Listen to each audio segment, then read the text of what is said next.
ഞാൻ സംസാരിക്കാം. എൻ്റെ ഇടപെടലിലും ചില പരിമിതികളൊക്കെ ഉണ്ട്. You know what happen last night? ആരാ? അയാളൊരു ന്യൂസൻസാ, എ ട്രബിൾ മേക്കർ. എന്ത് ആദർശം! നമ്മളിങ്ങനെ എത്ര ആൾക്കാരെ കണ്ടിരിക്കുന്നു.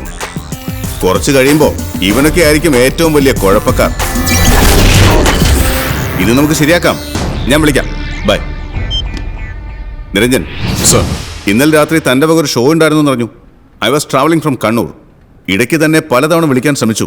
പക്ഷേ you are purposefully not available. ക്രിമിനലുകളെ ബലം പ്രയോഗിച്ച് പിടികൂടുന്നത് മനസ്സിലാക്കാം. കൂട്ടത്തിലൊരു SIയെയും താൻ തല്ലി ചതച്ചിട്ടുണ്ട്. You are a pain in the ass. തനിക്ക് എന്തിന്റെ ചൊറിച്ചിലാടോ?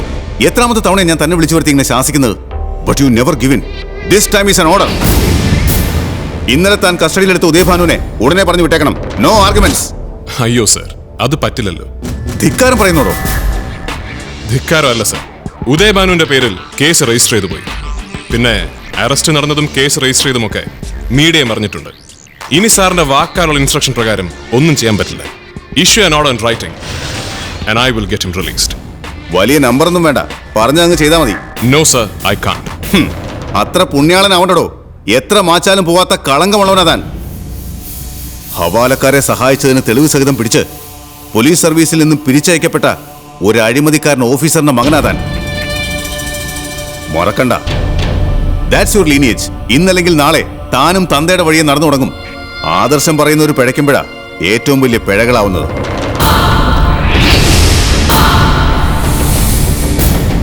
ഇത് കണ്ടോ സർ, സാറ് പറഞ്ഞ അഴിമതിക്കാരന്റെ ഫോട്ടോ ആണിത്. ജീവിതത്തിൽ ഇന്ന് വരെ സർക്കാർ കൊടുക്കുന്ന ശമ്പളമല്ലാതെ ഒരു രൂപ പോലും മറ്റാരുടെ കയ്യിൽ നിന്നും കൈപ്പറ്റിയിട്ടില്ലാത്തൊരു സാധു മനുഷ്യൻ. മുകളിലിരിക്കുന്നവർക്ക് മുഖം രക്ഷിക്കാൻ വേണ്ടി അവർ ബലിയാടാക്കിയ ഒരു സാധാ പോലീസുകാരൻ. And you are right sir, this is my lineage, this is my inheritance and this is my moral strength. ഒരു ബ്ലാങ്ക് ചെക്കിന് വേണ്ടി എന്ത് തന്തയില്ലാത്തരം കാണിക്കാനും ഒരുമ്പെടുന്നവന്മാരുടെ നെഞ്ചാങ്കൂടിനിട്ട് കയറ്റി കൊടുക്കുമ്പോ ഒരു എക്സ്ട്രാ പവർ കിട്ടുന്നത് ഈ മുഖം ഇങ്ങനെ നിധി പോലെ സൂക്ഷിക്കുന്നുണ്ടാണ് സർ. അതിന്റെ ഒരു അഹങ്കാരം മനസ്സിലാക്കണമെങ്കിൽ ഒറ്റ തന്തയ്ക്ക് പറക്കണം. ഇനി ഒരിക്കൽ കൂടി ഒറ്റ തവണ കൂടി എന്റെ അച്ഛനെ കുറിച്ച് എന്തെങ്കിലും അരുതാത്തത് പറഞ്ഞാൽ ദുഃഖിക്കേണ്ടി വരും. You will curse the day you were bone.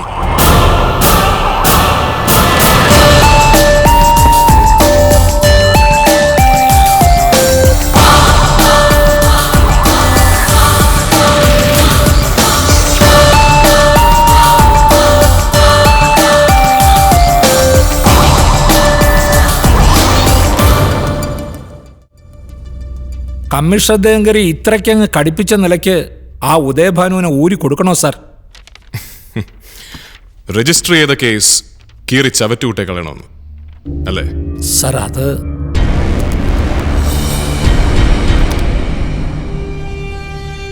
Mister Shihabuddin, നിങ്ങൾ എന്നേക്കാൾ സീനിയറാണ്, പ്രായത്തിലും എക്സ്പീരിയൻസിലും. കറപ്ഷനുമില്ല. But I must tell you, നിങ്ങളെ പോലെയുള്ള ആൾക്കാരാണ് നമ്മുടെ ഫോഴ്സിന്റെ ബാധ്യത. സുപ്പീരിയർ ഓഫീസേഴ്സ് എന്ത് നിയമലംഘനം നടത്താൻ ആവശ്യപ്പെട്ടാലും അത് ചെയ്തു കൊടുക്കുക. റിട്ടയർമെന്റിന് 3 വർഷം മാത്രം ബാക്കിയുള്ള നിങ്ങളോടത് പറയുന്നതിൽ അർത്ഥമില്ല എന്ന് എനിക്കറിയാം. പക്ഷേ ഈ നാറി അടിമപ്പണി ചെയ്യാൻ എന്നെ കിട്ടില്ല. ഇദ്ദേഹം ക്ഷമിക്കണം, ഇത്രയും കാലത്തെ സർവീസിലെ അനുഭവം വെച്ച് പറഞ്ഞു പോയതാ. അനുഭവത്തിന് സർവീസ് വേണമെന്നില്ല. എന്റെ അച്ഛനെ പറ്റി അറിയാലോ അല്ലേ? അത് കള. അലക്സ് സർ, ഉദയഭാനുവിനെ കസ്റ്റഡിയിൽ നിന്നും വിട്ടുകിട്ടാൻ വെളുക്കും വരെ സ്റ്റേഷന് മുന്നിൽ പ്രീമിയം കാറുകളുടെ പ്രവാഹമായിരുന്നു. There were also some phone calls from the very influential and the affluent. എന്താടോ അതിന്റെ പിന്നിലെ ഒരു റാഷണൽ? ഉദയഭാനുവിന്റെ ചീഫ് പാറമട സുഭാഷാണ് സർ. പാറമട സുഭാഷ് ഒറ്റയ്ക്കല്ലല്ലോ അവന്റെ ഓപ്പറേഷൻസ്. അവനൊരു പാർട്ട്ണറല്ലേ? A partner in crime. ജയപ്രതാപ്, a high profile metro thug. ഇവന്മാര് രണ്ടുപേരും ഉദയഭാനുവിനെ പുറത്തിറക്കാൻ ഉറക്കമൊഴിഞ്ഞത് നമുക്ക് മനസ്സിലാക്കാം. അവരുടെ ഇല്ലീഗൽ ബിസിനസ്സുകളുടെ കിങ് പിന്നാണ് ഉദയഭാനു. പക്ഷെ അന്ന് രാത്രി അവരോടൊപ്പം ഫോർട്ട് പോലീസ് സ്റ്റേഷന് മുന്നിൽ കാവലിരുന്നത് കേരളത്തിലെ ഏറ്റവും ധനികനായ ചെറുപ്പക്കാരനാണ്, സൈമൺ പാലത്തിങ്കൽ.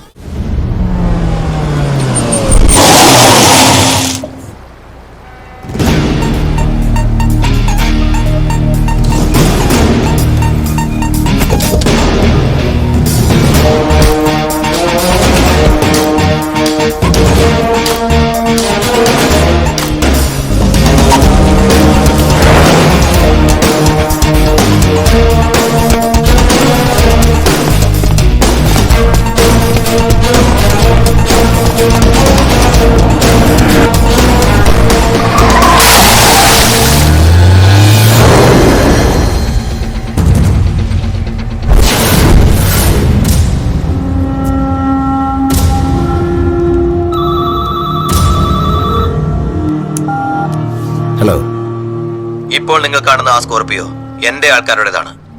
അത് പക്ഷേ നിങ്ങളെ വാച്ച് ചെയ്യാൻ വേണ്ടി മാത്രം. എന്റെ ഏജന്റ് കടൽ മാർഗം വരും. പണം അയാൾക്ക് കൈമാറി 1 മണിക്കൂറിന് ശേഷം നിങ്ങൾക്ക് എന്റെ കോൾ വരും. അതുവരെ നിങ്ങൾ അവിടെ നിന്ന് മൂവ് ചെയ്തത്.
വൈപ്പിനടുത്താണ്.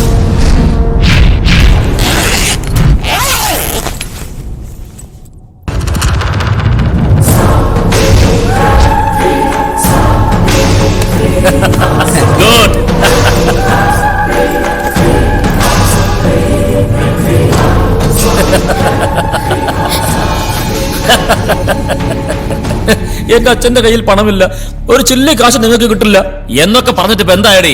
ഇത് കണ്ടോ, 1 കോടി രൂപ. പണം കിട്ടിയില്ലേ? ഇനി എന്നെ വീട്ടിൽ കൊണ്ടുവന്നാക്കും. അങ്ങനെ ഇപ്പൊ നിന്നെ ഉപേക്ഷിക്കാൻ പറ്റുമോ? കർത്താവായിട്ട് ഓരോ വഴി കാണിച്ചു തരുമ്പോ നമ്മളായിട്ട് അത് തട്ടിക്കളയരുത്.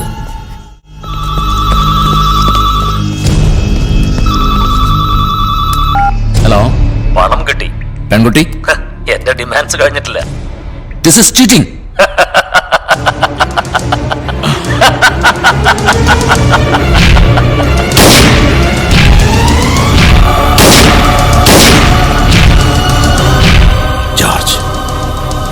ജോർജ് കുട്ടി,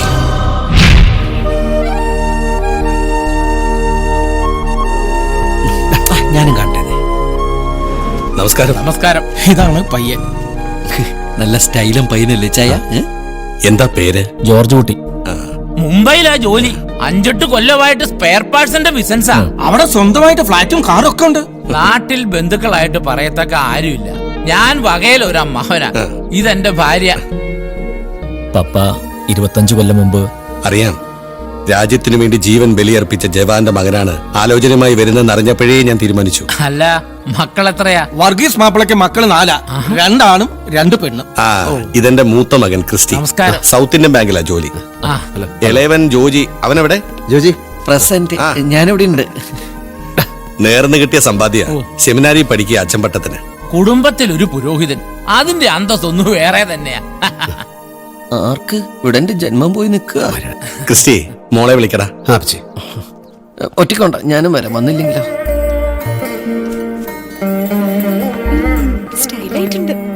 നീ പറയടാ. ഇത്രയൊക്കെ ഒരുങ്ങിയാ മതി കേട്ടോ. കൂടുതൽ സുന്ദരിയായ പിന്നെ ഈ കല്യാണം നടക്കില്ല. അതെന്താ? ചെറുക്കന് മാച്ച് ആവില്ല. ഇച്ചേൻ ആളെ കണ്ടോ? പിന്നെ കണ്ടില്ലേ? നീ പറഞ്ഞു കൊടുക്ക. ഇച്ചായനങ്ങട് നീ പറഞ്ഞു കൊടുക്ക. അതെ, അത് ഒരു കണ്ണു ഇങ്ങനെയാ. പിന്നെ മുടിയില്ല. കാക്കക്കർമ്മനാണെങ്കിലും ചുണ്ടിന് നല്ല ചോപ്പുണ്ട്. പിന്നെ നടക്കുമ്പോഴുള്ള മുടന്നുണ്ടല്ലോ. ഇച്ചത് ആക്സിഡന്റിൽ വന്ന പൊളിയാണതോ? ആക്സിഡന്റിലല്ലേ ചെവി പോയത്? ആണോ? പിന്നെ എന്തായാലും പൂത്ത കാശ. അതുകൊണ്ട് അപ്പച്ചൻ കല്യാണത്തിന് വാക്ക് കൊടുത്തത്. നീ വിഷമിക്കണ്ട മോളെ, വിധിച്ചതല്ലേ നടക്കൂ. ഇച്ചയ, എന്തത് വല്ല കുട്ടികളെ പോലെ. ഇദ്ദേഹം എന്റെ അനിയനാ, കൊച്ചുതോമ, വില്ലേജ് ഓഫീസറാ. ഞാൻ മിലിറ്ററിയിലായിരുന്നപ്പോ അമ്മയില്ലാത്ത എന്റെ 4 മക്കളെയും കല്യാണം പോലും കഴിക്കാതെ പൊന്നുപോലെ നോക്കി വളർത്തിയത് ഇവനാ.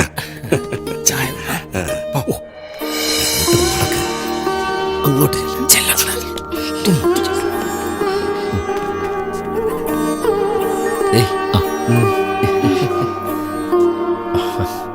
നോക്ക്. ചക്കനെ സൂക്ഷിച്ചു നോക്ക്. നോക്കാൻ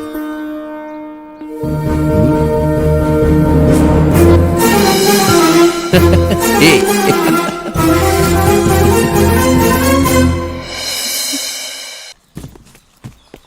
നിനക്ക് പ്രമോഷൻ ആയെന്ന് കേട്ടപ്പോ സന്തോഷം തോന്നി. പക്ഷേ പോസ്റ്റിംഗ് ബോംബെയിലാണെന്ന് അറിഞ്ഞപ്പോ ഈ പ്രമോഷൻ വേണ്ടെന്ന് വെച്ചാൽ യാത്ര ഒഴിവാക്കായിരുന്നു അല്ലേ തോമ? നിന്നെ പിരിഞ്ഞിരിക്കാനുള്ള വിഷമം കൊണ്ട് പറയുന്ന അച്ഛൻ. ദേ ഒരു പട്ടാളക്കാരൻ നിസ്സാര കാര്യത്തിന് തളരാൻ പാടില്ല. 2 വർഷം കഴിഞ്ഞാൽ എനിക്ക് ഇങ്ങോട്ട് തന്നെ തിരിച്ചു വരാമല്ലോ, ബ്രാഞ്ച് മാനേജറായിട്ട്. ഇച്ചായ ഇത് കണ്ടാ, ഈ കുടുംബത്തിലുള്ള സകല വട്ടിയും ചട്ടിയും മുഴുവൻ മുംബൈക്ക് കയറ്റിവിടെ ഇവള്. അയ്യോ ഇതെല്ലാം അത്യാവശ്യം വേണ്ട ചില വീട്ടു സാധനങ്ങളാ. എന്തിനാ മോളെ ഇതൊക്കെ? താമസ സ്ഥലം ശരിയാണെന്ന് പറഞ്ഞാൽ ഞാൻ ജെസ്സിയുടെ ഫ്ലാറ്റിലല്ലേ. എന്റെ ജയ ഇതെല്ലാം ചേച്ചിക്ക് കൊടുക്കാനുള്ളതാ. നീ വണ്ടിയിലോട്ട് ട്രെയിൻ എന്റെ പാട്ടിന് സമയമായിരുന്നു. പോയിട്ട് വാ. പിന്നെ ചായ സോഫിയ കാണാനുള്ള സമയത്ത് മറക്കണ്ട. ആ അപ്പച്ചൻ കേട്ടു. ഇവന്റെ കല്യാണം നിന്റെ കാർമ്മികത്വത്തിൽ നടത്തണമെന്നാ എന്റെ ആഗ്രഹം. എന്റെ കർത്താവേ, ലോകത്ത് എവിടെ പള്ളിപ്പെരുന്നാളുണ്ടെങ്കിലും കോഴിക്ക് കിടക്കപ്പുറത്തില്ല എന്ന് പറഞ്ഞ പോലെ അപ്പച്ചൻ ഇങ്ങനെ ഓരോന്ന് ആഗ്രഹിച്ച് പ്രാർത്ഥിച്ച് നേർന്ന് ഞാനൊരു നേർച്ച കോഴിയെ പോലെയായി. പിന്നെ ചയ മുംബൈയാണ്. ഒരുപാട് ഡിസ്കോത്തിക് ബാറുകളും റെഡ് സ്ട്രീറ്റ് ഉള്ള നാടാണ്. Control yourself, be a man, okay? നിനക്കെങ്ങനെ അറിയാം അവിടെ റെഡ് സ്ട്രീറ്റ് ഉണ്ടെന്ന്? സെമിനാരിൽ പഠിപ്പിച്ചിരുന്നു. പാപത്തിന്റെ വഴിയാണ്, ആ വഴിക്ക് പോകരുതെന്ന്. എന്നാടാ പോടാ.